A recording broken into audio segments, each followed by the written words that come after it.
বন্ধুসকল আজি আমি অসম পুলিচ ভেৰিফিকেশ্যনৰ কাৰণে এপ্লাই কৰিম কেনেকৈ এপ্লাই কৰিব লাগে গোটেইখিনিক আপোনালোকে ভিডিঅ'ত চাব পাৰিব যদি ভিডিঅ'টো ভাল লাগে তেনেহ'লে ছাবস্ক্ৰাইব কৰি দিব এণ্ড লাইক কৰি দিব সব প্ৰথমত গুগলত আহি কিনে আসাম পুলিচ সেৱা সেতু লিখিব প্ৰথম যেটো আহিব সেইটো অপশ্যনত আপোনালোকে ক্লিক কৰিব যদি আপোনালোকে ৰেজিষ্টাৰ কৰা নাই তেনেহ'লে ৰেজিষ্টাৰ কৰিব ৰেজিষ্টাৰ কেনেকৈ কৰিব লাগে এইটো আমি দেখাই আছো যদি আপোনালোকক ভাল লাগে তেনেহ'লে লাইক এণ্ড শ্বেয়াৰ কৰি দিব লগতে ছাবস্ক্ৰাইব কৰি দিব সো যদি আপোনালোকে প্ৰথম চেনেলটোত ভিজিট কৰি আছে তেনেহ'লে বেল আইকনটো ক্লিক কৰি দিব প্ৰথমত আপোনালোকে নেমটো লিখিব লগতে মোবাইল নম্বৰটো লিখিব পাছৱৰ্ডটো লিখিব পাছৱৰ্ডটো লিখাৰ লগে লগে আপোনালোকে ক্যাপচা কোডটো সিলেক্ট কৰিব আৰু যদি পুলিচ পাৰ্সোনেল যদি হয় তেনেহ'লে ইয়েস বা নো কৰিব কৰি কিনে আপোনালোকে ওটিপিটো সেন্ড কৰিব সো ওটিপিটো সেন্ড কৰাৰ লগে লগে এখন ওটিপি আহিব ওয়ান টাইম পাছৱৰ্ড যেটো হয় আপোনাৰ মোবাইলত আহিব so I am not a robot I am ইটোখনে ক্লিক কৰি আছো এতিয়া অপচনটো আহিল ক্ৰছ ওয়াৰ্কস বুলি অপশনটো আহিল এইটো আমি সেট কৰিছো বেলেগ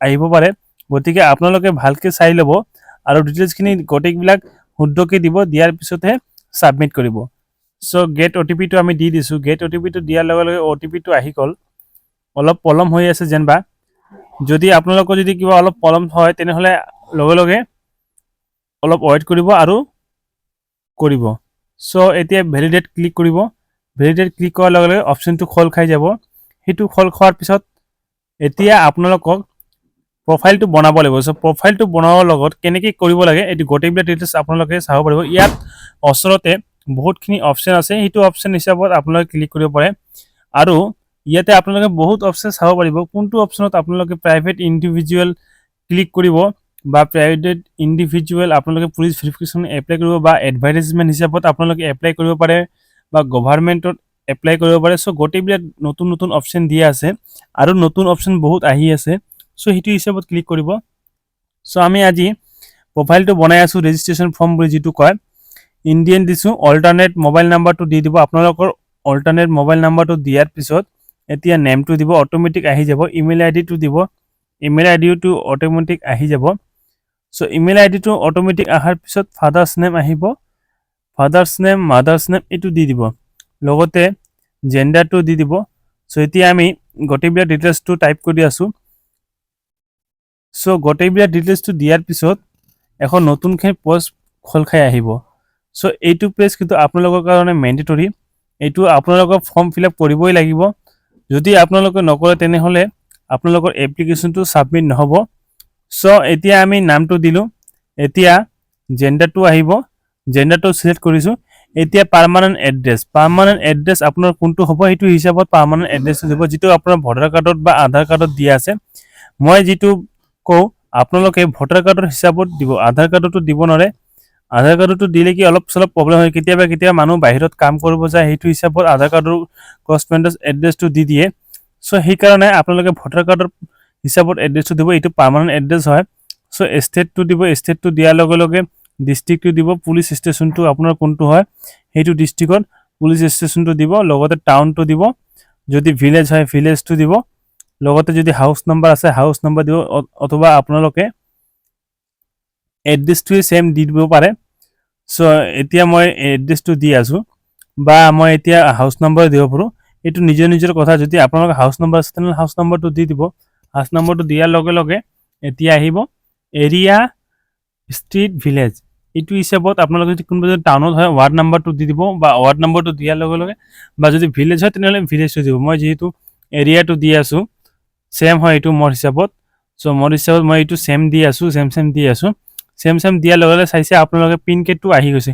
এটো পিন কোড কিন্তু আপোনালোকে যদি আহে তেনেহলে এডিটিং কৰি দিব যদি আপোনালোকে উদ্ধ নাই তেনেহলে এডিটিং কৰি দিব যেনে মই ইয়াতে এনে আহি আছে এইটো পিন কোড মোৰ নহয় সো এইটো হিচাপত মই এইটো পিন কোডটো দি দিম এতিয়া অলপ কাৰেকচন কৰি আছো পিন কোডটো এইটো পিন কোড দি দিলো এতিয়া আমি সেম বুলি সিলেক্ট কৰিম সেম বুলি সিলেক্ট কৰাৰ লগে লগে অটোমেটিক গোটেইবিলাক ডিটেইলছ আহি যাব যদি আপোনালোকৰ সেম নহয় তেনেহলে এইটো এড্ৰেছ হিচাপত ৰাইট ক্লিক নকৰিব আৰু এড্ৰেছটো দি দিব এতিয়া আপোনাক ফটোগ্ৰাফ দি আছো সো ফটোগ্ৰাফটো দিলো আপোনালোকে চাইছে ৰাইট সাইডত এটো কৰ্নাৰত যেটো ফটো নাই মানুহ পিকচাৰ দিয়া তাতে ফটো নাই এতিয়া মই ফটোটো আপলোড দিম এতিয়া তাতে ফটোটো আহি যাব সো এতিয়া মই ডিটেইলছবিলাক দি দিছো ইয়াতে ভোটাৰ কাৰ্ড দি দিছো আৰু ফটোটো আপলোড দি দিছো ঠিক আছে আপোনালোকে চাইছে সো ভোটাৰ কাৰ্ড আৰু ফটোটো দিয়াৰ লগে লগে অপশনটো আহি গল সো এতিয়া আমি সাবমিট দিম মই যেহেতু ফৰ্মটো আকৌ চাই আছোঁ, অলপ কিবা ভুলভাল হৈছে, এইটো ছাবমিট কৰি আছোঁ। চ' এতিয়া ফৰ্মটো ছাবমিট কৰিম, গোটেইবিলাক ডিটেইলছ ঠিকে আছে বাৰু। চ' এতিয়া একদম তললৈ আহোঁ। চ' তললৈ অহাৰ পিছত এতিয়া আমি ছাবমিট কৰিম, ছাবমিট এণ্ড ৰেজিষ্টাৰ। চ' ইয়াতে ক্লিক কৰিছোঁ, ছেভ বুলি অপশ্যন আছে, ছেভ নকৰোঁ মই। চ' এতিয়া মই যিহেতু ছেভ কৰিছোঁ, ৰেজিষ্টাৰ কৰিছোঁ, ছাবমিট কৰিছোঁ, এতিয়া ফটোটো আহি গৈছে ওপৰত, চাইছে আপোনালোকে। এতিয়া আপোনালোকে ভেৰিফিকেশ্যন ফৰ প্ৰাইভেট এমপ্লয়মেণ্ট, এইটো আপোনালোকে যদি প্ৰাইভেটত কৰিছে, প্ৰাইভেটত কৰিব লগা হ'লে তেনেহ'লে 300 টকা গভাৰ্ণমেণ্ট ফিজ আছে। আৰু যদি আপোনালোকে গভাৰ্ণমেণ্টৰ কাৰণে এপ্লাই কৰে তেনেহ'লে উইদাউট ফিজ। চ' ইয়াতে বহুত অপশ্যন পাব, ই কমপ্লেইন পাব, ই ফায়াৰ পাব, পাব্লিক গ্ৰিভেন্স পাব, ৰেজিষ্ট্ৰেশ্যন ফ্ৰম ছিনিয়ৰ চিটিজেনছ পাব, তাৰপিছত গভাৰ্ণমেণ্ট PSU এমপ্লয়মেণ্ট ভেৰিফিকেশ্যন পাব, প্ৰাইভেট এমপ্লয়মেণ্ট ভেৰিফিকেশ্যন পাব। যিহেতু আমি আজি প্ৰাইভেট এমপ্লয়মেণ্ট ভেৰিফিকেশ্যনৰ কাৰণে এপ্লাই কৰিম, চ' 1010 PG verification, domestic health verification, EFIR, তাৰপিছত আপোনালোকে পাব পাৰ্মিশ্যন, NOC, কালচাৰেল, তাৰপিছত বহুত কেইটা অপশ্যন পাব, বহুতকেইটাই অপশ্যন পাব, মিচিং পাৰ্চন পাব। আপোনালোকে ইয়াৰ পৰা পাছপোৰ্ট সেৱা কেন্দ্ৰৰ কাৰণে এপ্লাই কৰিব পাৰে। চ' পাছপোৰ্ট সেৱাৰ কাৰণে এপ্লাই কৰাৰ পিছত আপোনালোকে গোটেইবিলাক ডিটেইলছটো ছাবমিট কৰি ল'ব। ছাবমিট কৰি লোৱাৰ পিছত লগে লগে আপোনালোকে অপশ্যনটো খোল খাই যাব। চ' আমি আজি বেছিকৈ কথা নকওঁ, আমি ডাইৰেক্ট পেজত আহি যাম প্ৰাইভেট এমপ্লয়মেণ্ট ভেৰিফিকেশ্যনত। চ' প্ৰাইভেট এমপ্লয়মেণ্ট ভেৰিফিকেশ্যনত আমি প্ৰি এপইণ্টমেণ্ট দিম। আপোনালোকে যদি প্ৰি এপইণ্টমেণ্ট হয় প্ৰি এপইণ্টমেণ্ট দিব, পষ্ট এপইণ্টমেণ্ট হ'লে পষ্ট এপইণ্টমেণ্ট দিব। মই যিহেতু আজি এডভাৰটাইজমেণ্ট কিবা একো পোৱা নাই, জাষ্ট ইণ্ডিভিজুৱেল এপ্লাই কৰি আছোঁ। আপোনালোকে বিনা এডভাৰটাইজমেণ্টত আপোনালোকে কেনেকৈ এপ্লাই কৰিব, চ' এইটো ডিটেইলছ মই দেখুৱাই আছোঁ। চ' এতিয়া নেম দি দিছোঁ, নেম দি দিয়াৰ লগে লগে ইয়াতে আহিছে যেনিবা ডেট অফ বাৰ্থবিলাক মই গোটেইবিলাক ডিটেইলছ দি আছোঁ।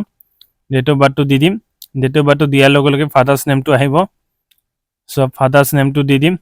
ইয়াতে চাইছে আপোনালোকে মাদাৰ্ছ নেমটো নাই, যিহেতু আমি প্ৰফাইলত মাদাৰ্ছ নেমটো দি দিছোঁ, ইয়াত অকল ফাদাৰ্ছ নেমটো আহিছে। চ' ফাদাৰ্ছ নেমটো দি দিম আৰু এড্ৰেছটো অট'মেটিক আহি গৈছে। যিহেতু এড্ৰেছটো অট'মেটিক আহি গৈছে, আমি ইয়াতে টাইপিং একো নকৰোঁ। চ' ফাদাৰ্ছ নেমটো দি দিলোঁ। এতিয়া অলপ তললৈ স্ক্ৰল ডাউন কৰিম, স্ক্ৰল ডাউন কৰাৰ লগে লগে এয়া অপশ্যনবিলাক চাই আছে, এয়া হ'ল আমাৰ ডিটেইলছবিলাক।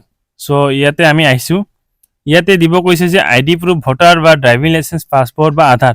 চ' আমি ইয়াত যিহেতু তাতে আধাৰ দিছোঁ, ইয়াতে মই ভোটাৰ কাৰ্ডটো দি দিম ID প্ৰুফ হিচাপত, বা আপোনালোকে আধাৰ কাৰ্ডো দিব পাৰে, মই আধাৰ কাৰ্ডো দিব পাৰোঁ। ইয়াতে মানে নতুন নতুন পেজ খোল খাই আছে যেনিবা।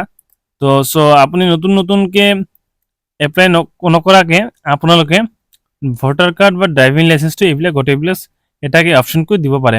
চ' মই এতিয়া ভোটাৰ অপশ্যনটো দি দিম, চাইছে ভোটাৰ কাৰ্ড দি দিলোঁ। এতিয়া আহি গ'ল মেইন কথাটো, যে ইয়াত দিয়া আছে পজিশ্যন এপ্লাইং ফৰ আপোনালোকে কি পজিশ্যনৰ কাৰণে এপ্লাই কৰিব। যিহেতু মইতো ইণ্ডিভিজুৱেল কৰোঁ, মইতো কোনো এনে চাকৰিৰ কাৰণে নহয়, প্ৰাইভেট জবৰ কাৰণে নহয়, এইকাৰণে মই ইণ্ডিভিজুৱেলটো দি দিছোঁ। চ' আপোনালোকে যেতিয়া এপ্লাই কৰিব ডিটেইলছখিনি দিব পাৰে, বা আপোনালোকে যদি কোনো ডিটেইলছ নাই উইদাউট এডভাৰটাইজমেণ্ট বা আপোনালোকে নিজ ইচ্ছাকৈ আপোনালোকে ভেৰিফিকেশ্যনটো ওলাই আছে, তেনেহ'লে ইণ্ডিভিজুৱেল দি দিব। কিয়নো আপোনালোকে যেতিয়া ভেৰিফিকেশ্যনটো ওলাব তাতে লিখা নাথাকে কিহৰ কাৰণে আপোনালোকে ভেৰিফিকেশ্যনটো ওলাইছে। চ' ইণ্ডিভিজুৱেলটো দি আছোঁ, আৰু পিছলৈ কিবা আপডেট হ'ব পাৰে। চ' এতিয়াৰ কাৰণে এনেকুৱাকৈ চ' অৰ্গেনাইজেশ্যন এড্ৰেছটো দি দিব। যিহেতু মই ইণ্ডিভিজুৱেল দি আছোঁ, তেতিয়া মই পাৰ্মানেণ্ট এড্ৰেছটো দি আছোঁ, ঘৰৰ এড্ৰেছটো দি আছোঁ। চ' ইয়াতে এড্ৰেছটো দি দিলোঁ।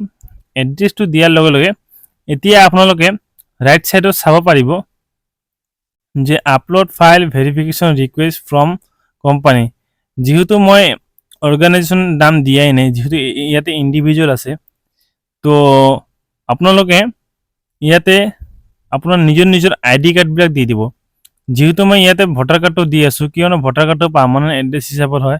চ' ভোটাৰ কাৰ্ডটো দি আছোঁ ইয়াত অপশ্যনত, আৰু ইফালে আধাৰ কাৰ্ডটো দি আছোঁ আৰু বা পেন কাৰ্ডটো দি আছোঁ। এতিয়া আপোনালোকৰ ডকুমেণ্টছবিলাক আপলোড দি আছোঁ। আপলোড দিয়াৰ পিছত আপোনালোকে চাব পাৰিব যে ইয়াতে পে'মেণ্ট অপশ্যনটো আহিব। মই ডকুমেণ্টটো দিলোঁ। এতিয়া অলপ তললৈ স্ক্ৰল ডাউন কৰিম, চাইছে ৰিমাৰ্কছ, আপোনালোকে ৰিমাৰ্কছত লিখিব পাৰে, মই নিলিখোঁ যেনিবা। আপোনালোকে যদি কিবা অসুবিধা পায় তেনেহ'লে ইয়াতে লিখি কিনে আপোনালোকে শ্ব' কৰিব পাৰে। চ' মই অলপ তললৈ স্ক্ৰল ডাউন কৰিম আৰু ছাবমিটটো কৰি দিম।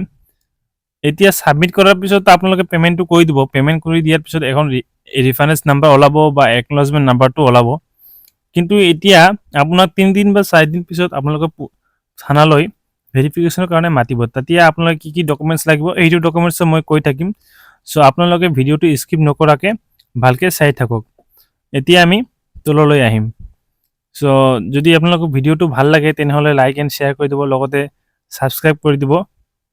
ইয়াতে চাইছে ডকুমেণ্টছবিলাক মই পুনৰাই অলপ চাই আছোঁ ভালকৈ। চ' ডকুমেণ্টছবিলাক এতিয়া গোটেইবিলাক ইয়াত ঠিকেই আছে যেনিবা, আমি ছাবমিট কৰিব পাৰোঁ। চ' আমি ছাবমিট কৰিম। এতিয়া ছাবমিট কৰাৰ লগে লগে চাইছে 300 টকা গভাৰ্ণমেণ্ট ফিজ আছে। আমি পেন আউট ক্লিক কৰিম। পেন আউট ক্লিক কৰাৰ লগে লগে ইয়াতে খোল খাই যাব। ইয়াতে বহুত ৰকম অপশ্যন পাব, internet banking, payment across bank counter বা আপোনালোকে। চ' মই UPI ID দি পে'মেণ্ট কৰিম। UPI ID দি পে'মেণ্ট কৰিব গ'লে কেনেকৈ কৰিব লাগে, ইজি এক্সেছ পে', যিটো ইয়াত কোনো চাৰ্জেছ নাই। চ' আমি প্ৰচিড টু ফৰ পে'মেণ্ট দিলোঁ। প্ৰচিড ফৰ পে'মেণ্ট, এইটো প্ৰচিড ফৰ পে'মেণ্ট দি আমি পে'মেণ্ট কৰিম। বহুতে কৈ আছে যে UPI ID দি পে'মেণ্ট নহয়। আপোনালোকে পে'মেণ্ট গেটৱে ক্লিক কৰাৰ পিছত আপোনালোকে ইজি এক্সেছ পে' লৈ ল'ব। চ' আমি UPI ID টো লৈ আছোঁ। মই এতিয়া UPI ID টো টাইপিং কৰি আছোঁ। UPI ID টো টাইপিং কৰাৰ পৰ ভেৰিফাই কোডটো দি দিম আৰু ভেৰিফাই কোডটো দিয়াৰ লগে লগে আমি কমপ্লিট পে'মেণ্ট অন ফোন এইটোত ক্লিক কৰি দিম। চ' আমি গোটেইবিলাক দি দিলোঁ এড্ৰেছটো। দিয়াৰ লগে লগে মই এতিয়া মোৰ ফোনত আহি গ'ল অপশ্যনটো, মই পে'মেণ্ট কৰি আছোঁ। পে'মেণ্ট কৰি দিয়াৰ লগে লগে ছাকচেছ হৈ গ'ল। ছাকচেছ হ'ল, অলপ ছাৰ্ভেটো অলপ হয় বা চাইছে আপোনালোকে পে'মেণ্টটো ছাকচেছফুল। চ' পে'মেণ্ট ছাকচেছফুল এইটো ৰিচিভ আপোনালোকে স্ক্ৰীনশ্বট মাৰি ৰাখিব যদি মোবাইলত কৰি আছে, আৰু যদি লেপটপত বা কম্পিউটাৰত কৰি আছে তেনেহ'লে প্ৰিণ্ট আউট কৰি ৰাখিব বা ছেভ কৰি ৰাখিব, আৰু এইটো ফৰ্ম ছেভ কৰি ৰাখিব। এইবিলাক গোটেই ডকুমেণ্টছ আপোনালোকে থানালৈ লৈ যাব যেতিয়া মাতিব। চ' আপোনালোকে এনেকৈ এপ্লাই কৰিব পাৰে। আৰু ডকুমেণ্টছবিলাক NRC, ভোটাৰ কাৰ্ড, আধাৰ কাৰ্ড, ভোটাৰ তালিকা, ভোটাৰ চাৰ্টিফাইড কপি, এইবিলাক ডিটেইলছ আপোনালোকক লাগিব। যদি এডভাৰ্টাইজমেণ্ট যদি থাকে এডভাৰ্টাইজমেণ্টটো লাগিব, আৰু গভাৰ্ণমেণ্টটো যদি থাকে তেনেহ'লে গভাৰ্ণমেণ্ট জব লেটাৰটো লাগিব বা এইবিলাক অৰ্ডাৰটো লাগিব। চ' এইবিলাক লৈ কিনে আপোনালোকে থানালৈ যাব আৰু ভেৰিফিকেশ্যনটো হৈ যাব। তাৰপিছত আপোনালোকে এপ্ৰুভ হৈ যাব। আৰু যদি আপোনালোকৰ ভিডিঅ'টো ভাল লাগিছে তেনেহ'লে শ্বেয়াৰ কৰি দিব আৰু লাইক কৰি দিব। Thank U.